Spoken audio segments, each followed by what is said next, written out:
SSKM হাসপাতালে মা ক্যান্টিনে পরিষেবা এখনো স্বাভাবিক এমনটাই জানা যাচ্ছে এবং আজও মেনুতে যেরকম ভাত ডাল সবজি ডিম থাকে সমস্তটাই রয়েছে। কথা বলবো আমাদের প্রতিনিধি সুপ্রিয় আমাদের সঙ্গে রয়েছে সরাসরি। সুপ্রিয়, দিকে দিকে আকাল দেখা যাচ্ছে, গ্যাসের সংকট। আমরা এক্ষুনি দেখাচ্ছিলাম মন্দিরের ছবি, সেখানে মন্দিরের ভোগ প্রসাদ বিতরণে সেখানেও একটা কাটা। সেই পরিস্থিতিতে দাঁড়িয়ে মা ক্যান্টিনে কোনো রকম কোনো প্রভাব পড়েনি, কি জানা যাচ্ছে, কেন, কিভাবে সম্ভব হবে? একদমই তাই। দেখো, গ্যাস সংকটের জেরে হেসেল চালাতে কিন্তু সকলকেই নাজেহাল হতে হচ্ছে। এমনকি ইতিমধ্যে আমরা দেখছি বিভিন্ন জায়গাতে স্কুলের মিড ডে মিলের উপরে প্রভাব পড়েছে। শহর কলকাতা এমনকি জেলার বিভিন্ন জায়গাতে হোটেল রেস্তোরাঁ যেগুলো রয়েছে সেখানেও কিন্তু হেসেল চালানোর ক্ষেত্রে রীতিমতো দুশ্চিন্তায় মালিকরা। কিন্তু কলকাতা শহরের এই যে এসএসকেএম হাসপাতাল, যেখানে এই যে মা ক্যান্টিন দীর্ঘদিন ধরেই চলছে, ঠিক আজও কিন্তু একইভাবে এই যে গ্যাস সংকটের ইতিমধ্যেই যে পরিস্থিতি বা জ্বালানি নিয়ে যে সংকটের পরিস্থিতি তৈরি হয়েছে তার মধ্যেও কিন্তু পরিষেবা সম্পূর্ণরূপে স্বাভাবিক হয়েছে এবং এখানে প্রতিদিন কিন্তু 800 জনের খাওয়া দাওয়ার বন্দোবস্ত করা হয় এবং আজও কিন্তু তার কোনো রকম কোনো অন্যতা নেই। এমনকি তুমি যেমনটা বললে, মেনুতে কিন্তু ডাল, সবজি, ভাত, এমনকি ডিম যা যা থাকে আজও কিন্তু ঠিক একই রকমভাবে এই এসএসকেএম হাসপাতালের ভেতরে যে মা ক্যান্টিন, সেখান থেকে যারা রোগীর আত্মীয় পরিজনরা রয়েছেন বা বাইরে থেকে সাধারণ যারা মানুষ আসছেন তাদেরকে দেওয়া হচ্ছে। তাই রয়েছে, কোনো রকম কোনো প্রভাব পড়েনি মা ক্যান্টিনে এসএসকেএম। সেই ছবি দেখাচ্ছি আপনাদের। অনেক ধন্যবাদ। আর এই এলপিজি সংকট, এই পরিস্থিতিতে আজ নবান্নে বৈঠকে বসছেন মুখ্যমন্ত্রী মমতা বন্দ্যোপাধ্যায়। সংশ্লিষ্ট দপ্তরের আধিকারিকদের সঙ্গে পরিস্থিতি পর্যালোচনা করবেন তিনি। কিভাবে পরিস্থিতি থেকে পরিত্রাণ পাওয়া যায় সেই বিষয়ে আলোচনা হবে। সাধারণ মানুষের সমস্যার সমাধান কিভাবে করা যায় তা নিয়ে আলোচনা হবে বলে এখনো পর্যন্ত প্রশাসনিক সূত্র থেকে আমরা জানতে পারছি। রান্নার গ্যাস নিয়ে হাহাকার, চূড়ান্ত হয়রানি গৃহস্থের। আর এই পরিস্থিতির জন্য সরাসরি কেন্দ্রীয় সরকারকেই দায়ী করেছেন মুখ্যমন্ত্রী।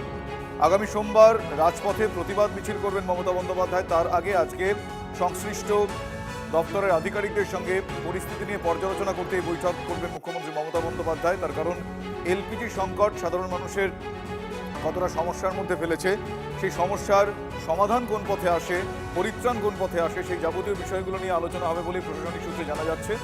রান্নার গ্যাস নিয়ে যে চূড়ান্ত হাহাকার হয়রানি চলছে গৃহস্থের, সেই পরিস্থিতিতে মমতা বন্দ্যোপাধ্যায় সমাধানের চেষ্টা করবেন তার আধিকারিকদের সঙ্গে বৈঠকে বসে। শুধু তাই নয়, এই গোটা বিষয়টার জন্য কিন্তু তিনি সরাসরি কেন্দ্রীয় সরকারকেই দায়ী করেছেন। ফলে ভোটের মুখে এই মুহূর্তে এলপিজি সংকট অত্যন্ত গুরুত্বপূর্ণ একটা বিষয়।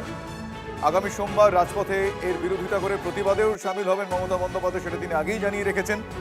এই মুহূর্তে পরিস্থিতি কিভাবে পরিত্রাণ পাওয়া যায়, মুখ্যমন্ত্রী হিসেবে তিনি আজকে এই বৈঠকে সমাধান সূত্র পাওয়ার চেষ্টা করবেন। আমার সহকর্মী দীক্ষা ভুইয়া এই মুহূর্তে আমার সঙ্গে রয়েছেন সরাসরি। দীক্ষা, আমি জানতে চাইবো যে এখনো পর্যন্ত এলপিজি নিয়ে যে হাহাকার, চারিদিকে যে পরিস্থিতি, এই যে সংকট, পরিত্রাণের জন্য মূলত আজকে হয়তো এই বৈঠকে কারা কারা থাকবেন, মূলত এই বৈঠকের আগাম কি তথ্য পাওয়া যাচ্ছে, কোন কোন সম্ভাবনা এখনো অবধি জানতে পারা যাচ্ছে? দেখো, আজকে মুখ্যমন্ত্রী যে বৈঠকটা করবেন সেটা মূলত জেলা শাসক এবং পুলিশ সুপারদের সঙ্গে।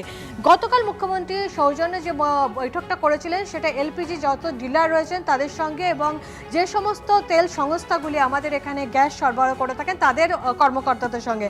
কিন্তু মুখ্যমন্ত্রী বারবার বলেছিলেন যে এই যে গ্যাস নিয়ে মানুষের মধ্যে যে আতঙ্কটা, এই আতঙ্কটা যেন না থাকতে, কারণ যে তেল সংস্থাগুলি বা পেট্রোল ডিজেল সংস্থা বা গ্যাস সরবরাহকারী সংস্থা তারা বারবার বলছে এখনই আতঙ্কিত হওয়ার কোনো কারণ এই মুহূর্তে অন্তত নেই। আগামী 1 মাসের জন্য যেটা বলছে, অটোরও যে ভাড়া বাড়ানো হচ্ছে, যার যে গাছগুলো সিএনজি গ্যাসে চলে, অটোর যে ভাড়া বাড়ানো হচ্ছে সেটা অটো ইউনিয়নগুলো নিজস্বভাবে অটো ভাড়া বাড়াচ্ছে। এখনই অটো ভাড়ানোর মতন কোনো জায়গা নেই। শুধু তাই নয়, মিড ডে মিল থেকে শুরু করে যেখানে হসপিটাল রয়েছে সেখানে আগে সিলিন্ডার পৌঁছাবে। অর্থাৎ সব মিলিয়ে পরিস্থিতির একটা সমাধান সূত্র এই মুহূর্তে রাজ্যবাসীর কাছে মুখ্যমন্ত্রী হিসেবে তিনি তুলে ধরতে চাইছেন, যে কারণে আজকে বৈঠক। এই মুহূর্তে